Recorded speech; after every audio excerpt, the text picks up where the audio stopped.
Today we're going to be talking about the cost of taxation in this video. We will look at how taxes affect welfare, the economic well-being of participants in the market. The largest amount of revenue raised by governments comes from taxation of market transactions, especially the taxation of labor. Taxes obviously lower the value of transactions to both buyers and sellers, and that, to some extent, the buyer pays more for the product and the supplier receives less. Some of the loss of value goes to the government, which of course is why it collects taxes. However, it has long been recognized that the loss of value to the market participants is greater than the gain to the government.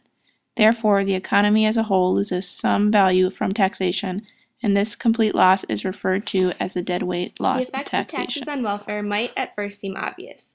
The government imposes taxes to raise revenue, and that revenue must come out of someone's pocket. A tax raises the price that buyers have to pay and lowers the price received by sellers. When a buyer has to bear the burden of a tax, the demand curve shifts downward. The downward shift is the size of the tax. When a supplier has to bear the burden of a tax, the supply curve shifts downward by the size of the tax. Taxes create a wedge between the price buyers pay and the price sellers receive. Because of this wedge, the market falls below equilibrium, causing the market to shrink. This graph shows the relationship between supply and demand without a tax. You can see the area of consumer surplus as well as producer surplus. The yellow triangle is consumer surplus, which is the price buyers pay. The clear triangle, labeled PS, is producer surplus, the price sellers receive. The market runs off the equilibrium price and quantity. The losses to buyers and sellers from a tax exceed the revenue raised by the government. A tax on a good reduces consumer surplus and producer surplus, because the fall in producer and consumer surplus exceeds tax revenue. The tax is said to impose a deadweight loss. Deadweight loss is the fall in total surplus that results from a market distortion, such as a tax. We know that free markets allocate scarce resources efficiently. The supply and demand are usually at the equilibrium point. However, when a tax is imposed, it gives buyers incentive to consume less and sellers an incentive to produce less. This is what causes the market to shrink. Neither the buyer nor seller is happy with the price, so they consume or produce less, respectively. You can see the deadweight loss in this graph represented by the yellow triangle. Because a tax was imposed, the price and quantity have shifted. This lowers the amount of consumer and producer surplus. Consumer surplus is shown with the green triangle labeled CP. You can see the area of the surplus has been shrunk to make up for the area of tax revenue. Producer surplus is shown by the clear triangle labeled PC.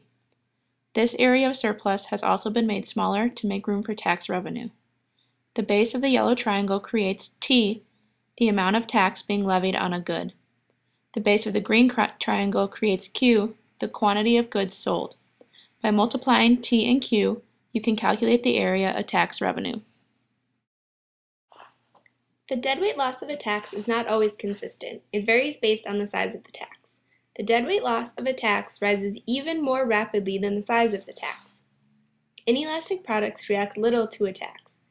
The deadweight stays small, no matter the size of the tax. An elastic good reacts heavily to a tax, no matter the size.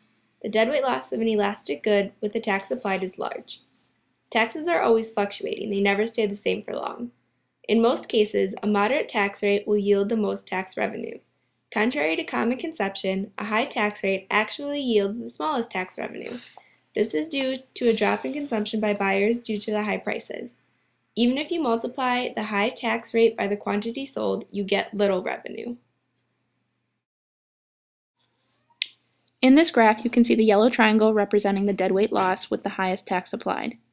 There is little room for tax revenue, much less consumer surplus and producer surplus. As the tax applied shrinks, so does the size of the deadweight loss. There are situations where tax revenue first rises, then falls. The relationships are referred to as the Laffer curve.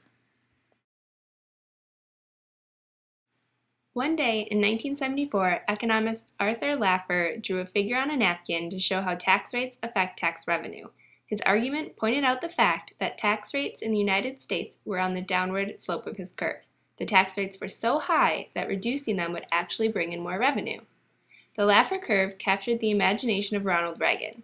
When Reagan ran for president, lower taxes were a major part of his platform.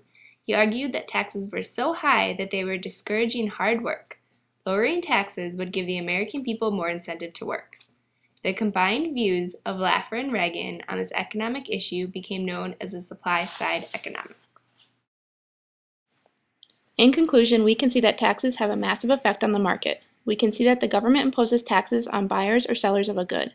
Through the graphs and information provided, we can see that because of these taxes, society loses the benefit of market efficiency. The market is no longer able to operate at equilibrium point, which lowers consumer and producer surplus. Taxes alter incentives for both buyers and sellers, which in turn distort the market outcome. In the end, we can see that taxes, although necessary to raise government funds, are not always the most beneficial thing to apply to the free market.